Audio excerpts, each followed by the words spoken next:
Evangelho de Mateus, capítulo 27, versículo 57, diz assim: Ao cair da tarde chegou um homem rico de Arimateia, chamado José, que se tornara discípulo de Jesus.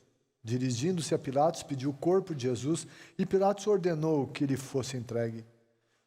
José tomou o corpo, envolveu-o num lençol limpo de linho, e o colocou num sepulcro novo, que ele havia mandado cavar na rocha. E, fazendo rolar uma grande pedra sobre a entrada do sepulcro, retirou-se. Maria Madalena e a outra Maria estavam assentadas ali, em frente do sepulcro.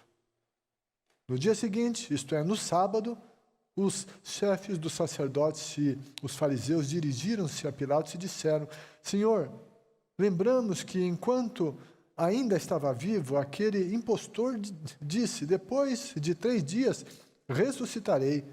Ordena, pois, que o sepulcro dele seja guardado até o 3º dia, para que não venham os seus discípulos e, roubando o corpo, digam ao povo que ele ressuscitou dentre os mortos. Este último engano será pior do que o primeiro.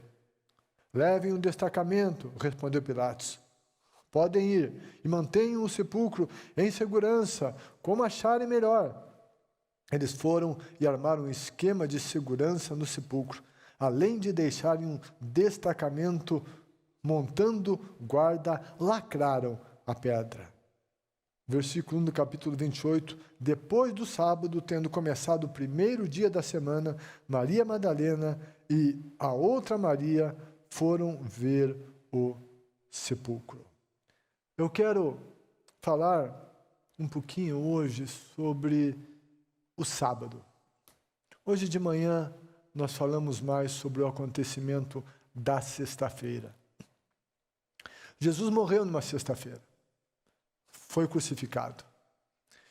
E então o corpo de Jesus foi retirado e os judeus quiseram sepultá-lo logo, antes que houvesse o pôr do sol, que seria umas 6 horas da tarde.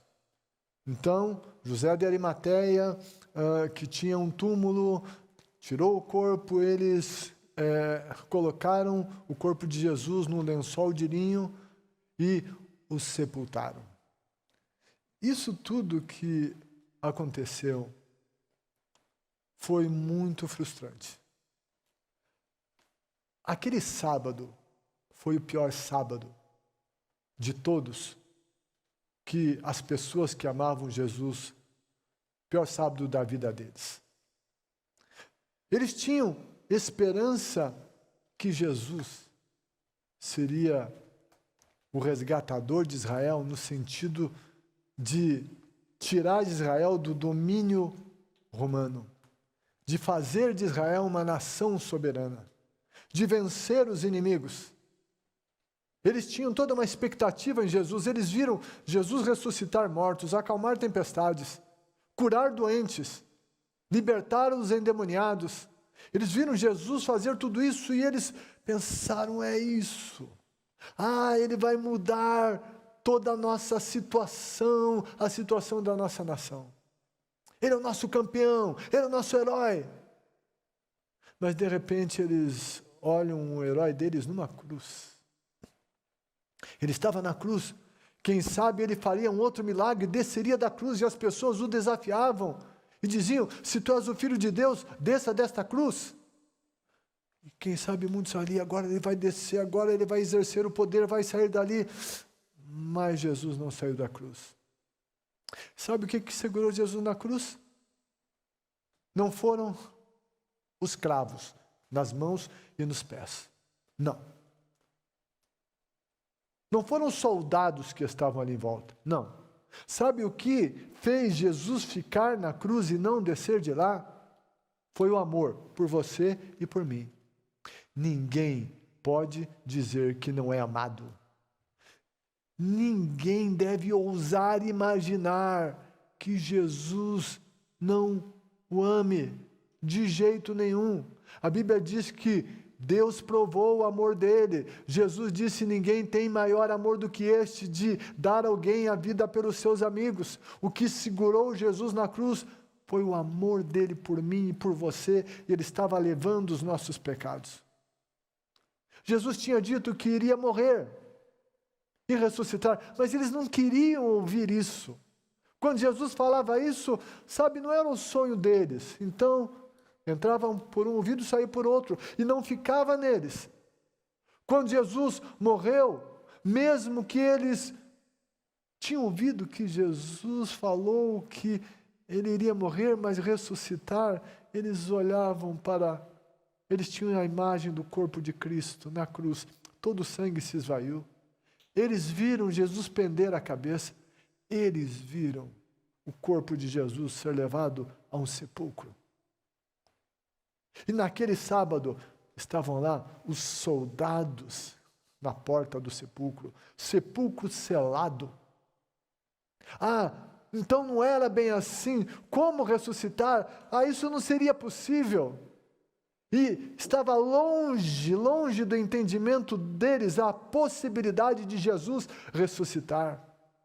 Aquele sábado foi um sábado difícil, de frustração.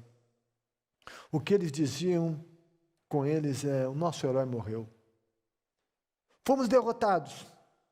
Os nossos sonhos foram frustrados. Continuaremos debaixo desse jugo.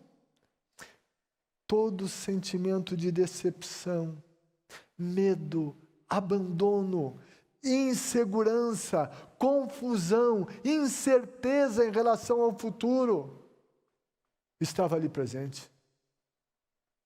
Eles se dispersaram, eles fugiram, fizeram isso com Jesus, e nós que o seguíamos, o que será de nós?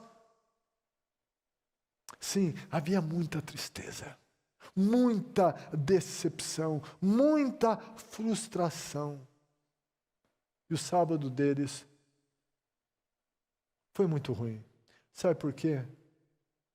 Porque eles não tinham a expectativa do que aconteceria no domingo. Eles não pensavam que algo bom poderia acontecer. De maneira alguma. E eu diria que nós estamos vivendo no Brasil e no mundo uma espécie de sábado. Um tempo que gera expectativa. Insegurança total em relação ao futuro. O que vai acontecer? Será que isso vai passar? Será que acontecerá algo bom? Será que vou sobreviver? O que vai acontecer comigo? O que vai acontecer com a minha família? O que vai acontecer com o nosso país? Muito desespero, muita tristeza, muita angústia. Quanto tempo vai demorar isso? Sabe, eu não sei. Estamos vivendo nesse sábado. Mas uma coisa eu sei, Deus está no controle. Ele ama você. Ele me ama. Mas assim era aquele sábado. Aos olhos humanos, não tinha nada de bom acontecendo naquele sábado. Naquele tempo, não havia vitória. Havia derrota na cabeça deles. Mas sabe de uma coisa? Jesus continuava agindo. Jesus se fez homem. Somos espírito, alma e corpo. O corpo de Jesus estava lá no sepulcro. Mas Jesus, em espírito, não estava morto. Ele estava vivo e ativo.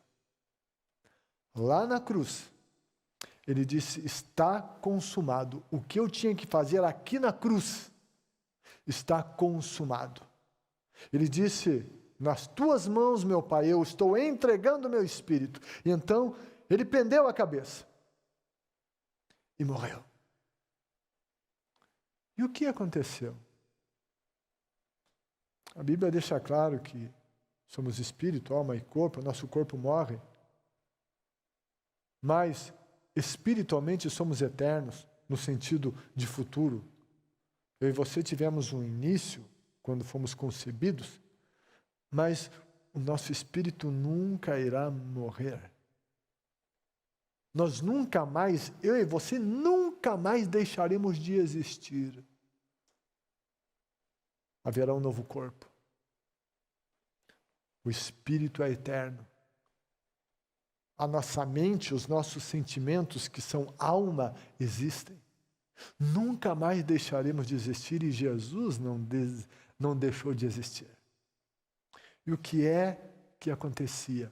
A obra da redenção continuou no sábado. E o que é que a Bíblia diz que Jesus fez? O que mais Jesus fez? Jesus estava fazendo coisas significativas e poderosas no sábado, que queriam beneficiar todos aqueles que nele creem. E a Bíblia diz algumas coisas do que ele fez. Efésios, capítulo 4, versículo 8. A Bíblia fala que o Senhor Jesus, ele desceu às partes mais baixas. 4, 8 de Efésios. A Bíblia diz, por isso é que foi dito, quando ele subiu em triunfo às alturas, levou cativos muitos prisioneiros e deu dons aos homens. Que significa ele subiu, senão que também havia descido às profundezas da terra? Aquele que desceu é o mesmo que subiu acima de todos os céus, a fim de encher todas as coisas. O apóstolo Paulo falou que os sofrimentos do tempo presente não são para comparar com a glória que em nós há de ser revelada.